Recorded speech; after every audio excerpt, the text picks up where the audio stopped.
operations, illness and so on. So when you talk about being hurt, when you talk about psychological hurts,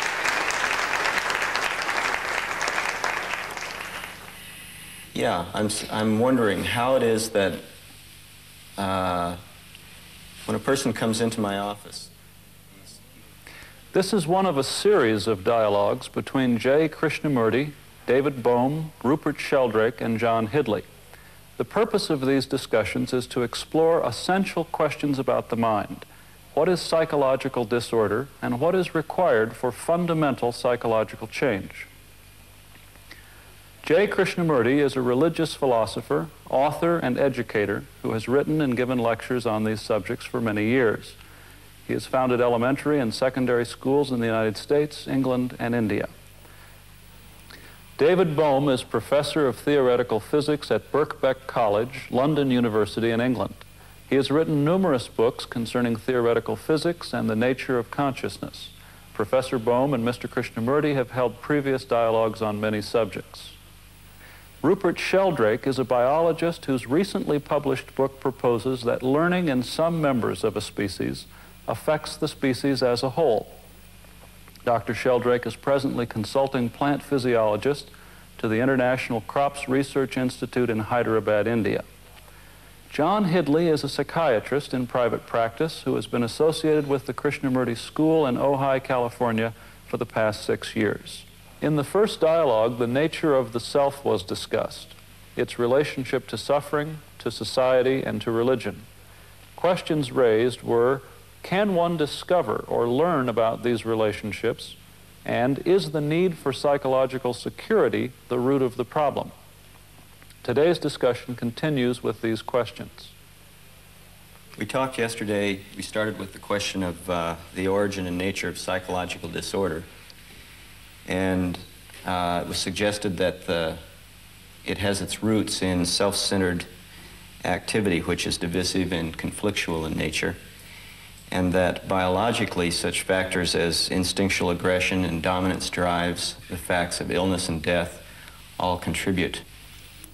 I wondered if we could start this morning, David, by having you comment on the relationship between these biological factors and psychological security. Yes, well, biologically, if you begin with the animal, you have all sorts of things like fear and anger and aggression, and they're fairly simple. They exist for a short period while the effect is there, and then they generally disappear, leaving little trace. There may be a few cases in the higher animals where there's some memory, but it's in man that the memory becomes very significant. Remembering all these experiences and anticipating the future, you get a very different sort of behavior. For example, with an animal, you might have a bad experience with another animal, and shortly afterward he'll be in a fairly good state of equilibrium. But say we have a quarrel between two groups, as in Northern and Southern Ireland. This has been gone on for 350 years, and there's a specific effort to remember it, which you can see going on. I think this is the biggest difference now. The memory being the biggest difference. Yeah, the effect of memory, the consequences of memory. See, memory by itself would obviously not cause any trouble because it's only a fact, right? But yes. Memory has consequences. It may produce fear, you see, it may produce anger, it may produce all sorts of disturbances to remember what did happen and to anticipate what may happen. You mean thinking about it? Yes, based on memory. Right? I mean, obviously the animal that's been attacked by another animal remembers in the sense that when it sees the other animal again, it's afraid. Yeah. But probably doesn't think about it in between. Yes, it can form an image. You see, I don't believe that most animals can form images of the other animals, and I can base that on experience. That I have seen dogs fighting very hard, and as soon as you turn the corner, the dog sort of forgets what happened. He's disturbed, but he doesn't know why he's disturbed, you see. Now, if he could remember it, the other dog, after he turned the corner, he could continue this struggle over territory indefinitely. So the point about territory is the animal maintains it in a certain limited context, But man remembers it, and he maintains this territory indefinitely and wants to extend it, and so on, because of his thinking about it. So, sorry. No, please, please.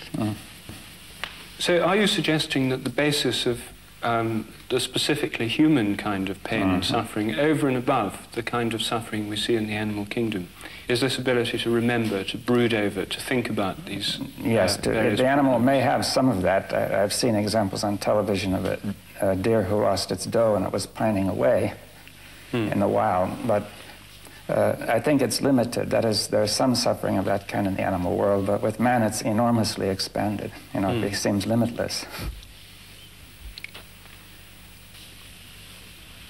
Yes, I think the major point is that with man, the thing can build up like a tremendous explosion that fills his whole mind, you see, and it can become the major motive in life, you see, to remember the insult and to, you know, to revenge the vendetta of families over many generations. And to remember the bad experience you've had with somebody and to be frightened of what's coming, like the examination that the child may be frightened of or something like that. But have you answered his question, sir? Which is? Which was? How does the biological fact of illness or death or instinctual drive result in a psychological problem or disorder? Oh, by thinking about it, I say that the biological fact is not a serious problem in the long run, but as soon as you begin to think about it, and not merely think about it, but make images about it along with that thought, you know, and to revive the memory and anticipate the feeling of the future. And while you are thinking, then it becomes a very serious problem because you can't stop it, you see. You will never attain security by thinking about it, but you're constantly seeking security by, see, the purpose of thinking is to give you security in practical affairs, you know, yes, technical affairs. Now, therefore, you're doing a similar sort of thinking, saying, how can I be secure against the possibility of suffering again? And now that, there's no way to do that. You may take technical steps to make it unlikely, but as you think about it, you begin to stir up the whole system and distort the whole mental process. Well, it seems clear that by thinking about it, we stir up the emotions and the associations that are those thoughts. But we're not suggesting we shouldn't think about it, are we? Well, it depends on how you think about it. You see that this thinking gets to be directed toward giving you a sense of security, you see, an image of security. Right, I get hurt when I'm little or sometime along the line, and it creates a fear in me, and I anticipate that kind of situation. I may not even remember the incident, but I want to avoid it in the future. Yes, and now the point is that the mind is always searching for how to avoid it, and searching out thoughts, images, you know, saying that fellow is the one who did it, I must keep away from him, you know, coming to conclusions. And if any conclusion gives you an image of security, then the mind holds on to it, right? Without actually any basis.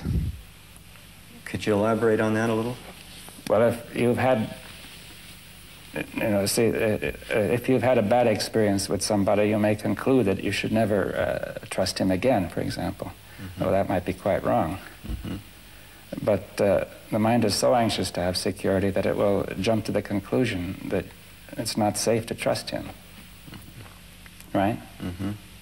Now, if you find somebody else who seems to treat you well and reassures you and flatters you, then it may jump to the conclusion you can completely trust him. Now, the mind is now looking for thoughts that will give it